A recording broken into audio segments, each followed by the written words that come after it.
Hello students, welcome to my channel. आज हम exercise 4.3 का फर्स्ट क्वेश्चन का सेकंड पार्ट करेंगे।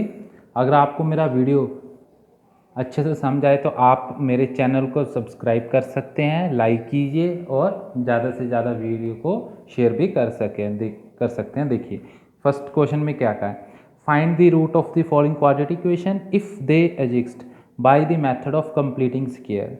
हमने रूट फाइंड करना है किसका, क्वाड्रेटिक इक्वेशन का। क्वाड्रेटिक इक्वेशन कौन से होते हैं, जिसमें वेरिएबल की हाईएस्ट और एग्जैक्ट डिग्री कितनी हो, टू, उसे क्या कहते हैं, क्वाड्रेटिक इक्वेशन। इस क्वाड्रेटिक इक्वेशन के रूट फाइंड करने हैं। रूट फाइंड करने का मीनिंग एक्स की वैल्यू फाइंड करनी है। इफ़ दे एग्जिस्ट, अगर पॉसिबल हो सके तो, इसका मैं आपको मीनिंग बताऊंगा। इफ़ दे एग्जिस्ट क्यों लिखा है इन्होंने, कौन से मेथड के साथ, कंप्लीटिंग स्क्वायर मेथड के साथ। ठीक है, तो देखिए कंप्लीटिंग स्क्वायर मेथड में फर्स्ट स्टेप कौन सा होता है, एक्स स्क्वायर का कोफिशिएंट मुझे क्या चाहिए, 1 चाहिए। लेकिन यहाँ पे एक्स स्क्वायर का कोफिशिएंट कितना है, 2। एक्स स्क्वायर का कोफिशिएंट 1 लेकर आने के लिए जितनी भी कोफिशिएंट लगा हुआ है पूरी इक्वेशन के साथ उस वैल्यू को डिवाइड कर देंगे लेफ्ट साइड और राइट साइड। 2 के साथ 2 कैंसल, एक्स स्क्वायर का कोफिशिएंट कितना आ गया, 1 लिख भी सकते हैं, नहीं भी, क्योंकि 1 इंटू समथिंग मल्टीप्लाई में होगा तो कोई इफेक्ट नहीं करता है 1। एक्स पॉइंट 2, 4.2, 2 के टेबल कैंसिल कर दिया, 0.2 सेकेंड। फर्स्ट स्टेप क्लियर है। अब सेकंड स्टेप देखिए, सेकंड स्टेप में क्या, आप रफ वर्क में क्या लिखेंगे, एक्स का कोफिशिएंट। मेरे पास एक्स का कोफिशिएंट कितना है, 1.2। ठीक है, इसको करने से पहले अगर मैं आपको कहूँ 100 का हाफ कीजिए तो आप क्या करोगे, 100 को 2 के साथ डिवाइड, कितना आ गया, 50। अगर मैं कहूँ 55 का हाफ कीजिए तो आप क्या करोगे, 55 को हाफ करने के लिए 2 के साथ डिवाइड कर देंगे। ठीक है, अगर मैं कहूँ 60 का हाफ कीजिए तो आप क्या करोगे, 60 को 2 के साथ डिवाइड कर दोगे। ठीक है, सिमिलर अगर मैं कहूँ 1.2 का हाफ करो, हाफ का अगेन हाफ करो। ठीक है, 1.2 का अगेन हाफ करो, कैसे करेंगे, डिनोमिनेटर में 2 के साथ मल्टीप्लाई कर देंगे, जहाँ फिर ऐसे भी कह सकते हैं 2 के साथ डिवाइड कर देंगे। कितनी आ गई वैल्यू, 1.4। क्लियर है, 1.2 का हाफ कितना होता है, 1.4। अब हमने 1.4 जितनी वैल्यू आई उसका क्या करना है, स्क्वायर करना है। जितनी वैल्यू आई उसका क्या करना है, स्क्वायर करना है। स्क्वायर इस इक्वेशन में ऐड करेंगे और सब्ट्रैक्ट करेंगे, कैसे, x square as it is x.2, फिर हमने क्या लिखा 1.4। ठीक है, जिसका स्क्वायर किया है, इसको क्या करना है, ऐड करना है, इसी वैल्यू को क्या करना है, हमने सब्ट्रैक्ट करना है, other value as it is. देखिए मैं क्या कह रहा हूँ आपको, 1.2 का हाफ किया 1.4, 1.4 आने के बाद उसका क्या करना है, स्क्वायर करना है। सेम वैल्यू 1.4 का स्क्वायर, सेम वैल्यू को इस इक्वेशन में ऐड करना है और सब्ट्रैक्ट करना है। ऐड और सब्ट्रैक्ट क्यों किया है, अगर इसको कैंसिल करेंगे दोनों को तो ये दोनों वैल्यू इस इक्वेशन पर कोई इफेक्ट नहीं कर रही। ठीक है ना, कैंसिल नहीं करना हमने, मैं तो आपको वैसे ही बता रहा हूँ भी, अगर ऐड और सेम वैल्यू सब्ट्रैक्ट करें तो गिवन इक्वेशन पर कोई इफेक्ट नहीं पड़ता। इसके बाद पॉजिटिव वैल्यू, ठीक है, नेक्स्ट स्टेप क्या है, जो पॉजिटिव टर्म है इसको हमेशा एक्स वाली टर्म के साथ ही रखना है हमने, नेगेटिव वैल्यू को जो कांस्टेंट वैल्यू है उसके साथ रखना है।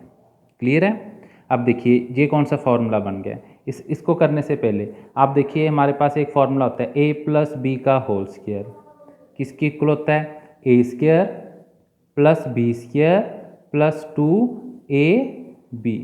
क्लियर है, इन तीनों को कंपेयर कीजिए आप, इन तीनों को कंपेयर करना है इस फॉर्मूले के साथ। a की वैल्यू कितनी है मेरे पास, एक्स स्क्वायर, बी स्क्वायर कितना है 1.4, 2 a की वैल्यू कितनी है x, b की वैल्यू कितनी है 1.4। ठीक है, फर्दर एक स्टेप और इंक्रीज हो सकता है, 2 के टेबल कैंसिल भी कर सकते हैं आप, एक्स स्क्वायर 1.4 का स्क्वायर प्लस x.2। देखिए अब इसको कंपेयर कीजिए, x square plus 1.4 square x.2। ठीक है, आप इस वाले स्टेप को आप इस पोजीशन पर इंक्लूड भी कर सकते हैं, नहीं तो आप डायरेक्ट भी लिख सकते हो। ठीक है, तो इसको कैसे लिख सकते हैं, a की वैल्यू कितनी है x, b की वैल्यू कितनी है 1/4, क्या होगा होल स्क्वायर। अगर x प्लस 1/4 का होल स्क्वायर ओपन करेंगे तो मेरे पास कौन सी वैल्यू आती है, ये वाली वैल्यू आती है। ठीक है, तो इसको किस फॉर्म में लिख सकते हैं, x प्लस 1/4 का होल स्क्वायर। क्लियर है। a माइनस बी का फॉर्मूला कब लगता है, अगर x वाली टर्म के साथ x वाली टर्म का कोफिशिएंट नेगेटिव हो। ठीक है, x वाली जो टर्म है, x की डिग्री 1 वाली जो टर्म है, अगर ये टर्म क्या हो नेगेटिव, फिर a माइनस बी का होल स्क्वायर लगता है। जहाँ पे पॉजिटिव है तो पॉजिटिव वाला फॉर्मूला लगेगा। अब कांस्टेंट वैल्यू दो कांस्टेंट वैल्यू रहेगी, इनको सॉल्व करना है। 1/4 का स्क्वायर कितना होता है 1/16 माइनस 2। अब इन दोनों का एलसीएम लेंगे, x प्लस 1/4 का होल स्क्वायर, दोनों का एलसीएम लिया, देखिए यहाँ पर तो 1 ही है, 16। ठीक है, 16 एक बार हम 0, x प्लस 1/4 का होल स्क्वायर, दोनों का एलसीएम लिया 16, 16 को 16 से डिवाइड किया कितना आएगा 1, 1 को 1 के साथ मल्टीप्लाई किया 1, 16 को 1 के साथ डिवाइड किया 16, 16 को 2 के साथ मल्टीप्लाई किया कितना आएगा 32। यहाँ 1 किसका है नेगेटिव का है, किसके इक्वल है 0 के इक्वल। x प्लस 1/4 का होल स्क्वायर, -1 -32 कितना आ गया हमारे पास नेगेटिव के 33.16। इस टर्म को उधर शिफ्ट करनी है हमने 33.16। क्लियर है। अब मैं आपको इस स्टेप को करने से पहले दो फॉर्मूले बताना चाहता हूँ। ठीक है, उसको ध्यान से देखिए पहले आप। अगर मैं आपको कहूँ a square minus B, A square equal to B square है मेरे पास, तो इसका फॉर्मूला क्या होता है, ए स्क्वायर माइनस बी स्क्वायर को इधर शिफ्ट किया, A square minus B square का formula A minus B A plus B, either this one equal to 0 और this one equal to 0। A की वैल्यू क्या आ गई पॉजिटिव बी और ए की वैल्यू कितनी आ गई नेगेटिव बी। तो हम क्या कह सकते हैं, ए की वैल्यू कितनी आ गई, एक बार पॉजिटिव बी की आई है, एक बार नेगेटिव बी। ठीक है, इससे क्या रिजल्ट मिला हमें, अगर डायरेक्ट ए स्क्वायर माइनस बी स्क्वायर लिखना चाहते हैं तो हम क्या लिख सकते हैं पॉजिटिव नेगेटिव बी। इस प्रोसेस को करने की जरूरत नहीं है, डायरेक्ट आपने क्या लिखना है ए स्क्वायर बी स्क्वायर को a equal to positive negative b. ठीक है, ए जहाँ पे किसका काम कर रहा है एक्स का काम कर रहा है। एक और देखना है हमने, अगर ए स्क्वायर किसके इक्वल दिया हो B, A square B square A square equal to B, जहाँ पे बी का स्क्वायर है जहाँ पे ओनली बी है, तो बी को पहले स्क्वायर की फॉर्म में कन्वर्ट करेंगे। कैसे करेंगे, रूट की हेल्प से। देखिए रूट की वैल्यू कितनी होती है पावर में 1/2 और इसको स्क्वायर दिया, रूट के साथ स्क्वायर कैंसिल, मैंने इस पर कोई इफेक्ट नहीं किया। इसके बाद अगेन वही formula A square root B square को इधर शिफ्ट करेंगे, A square minus B root का स्क्वायर कितना हो गया A root B A plus root B, किसके इक्वल है 0। ए की value this one equal to 0 और this one equal to 0। A की वैल्यू कितनी आ गई पॉजिटिव बी रूट, ए की वैल्यू नेगेटिव बी रूट, तो ए की वैल्यू क्या लिख सकते हैं positive 1 time root B negative root b.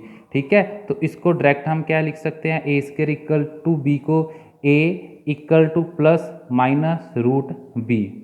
Clear है, तो ए यहाँ पे किसका काम कर रहा है मेरे पास x का काम कर रहा है। सिमिलर इसको इसके साथ कंपेयर कीजिए, तो x क्या है मेरे पास x प्लस 1/4 क्या है मेरे पास a किसके इक्वल है पॉजिटिव नेगेटिव 33/16 का रूट।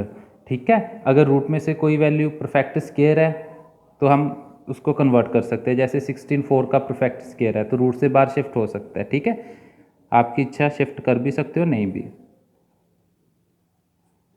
4 मुझे के लिए x की वैल्यू चाहिए, एक बार x प्लस 1/4 को पॉजिटिव रूट 33.4 के को रखेंगे, सेकंड टाइम x प्लस 1/4 को नेगेटिव रूट 33.4 के को रखेंगे। मेरे पास x की वैल्यू कितनी आ गई 1/4 को उधर शिफ्ट करेंगे 33.4 नेगेटिव 1/4, x की वैल्यू कितनी आ गई एलसीएम लेंगे सेम है, बेस तो डायरेक्ट लिख देंगे। सिमिलर x किसकी इक्वल है नेगेटिव रूट 33.4 नेगेटिव के 1/4, बेस सेम है तो डायरेक्ट लिख देंगे। एक बात ध्यान रखनी है आपने, रूट 33 माइनस 1 नहीं करना, क्योंकि रूट 33 रूट में है, ठीक है ना। रूट की वैल्यू एग्जैक्ट फाइंड करने की ज़रूरत नहीं, जहाँ पे आपने नहीं लिखना रूट 32 माइनस करके लिख दी, वो इनकरेक्ट है। आंसर क्या आएगा, यही फॉर्म है फाइनल आंसर की। एक्स की वैल्यू कितनी आ गई, 1 टाइम पॉजिटिव की और 1 टाइम हमने क्या रखा, नेगेटिव। क्लियर है। 33 रूट है -1, 32 रूट नहीं लिखना, गलत है, ठीक है ना। यही हमारा फाइनल आंसर है।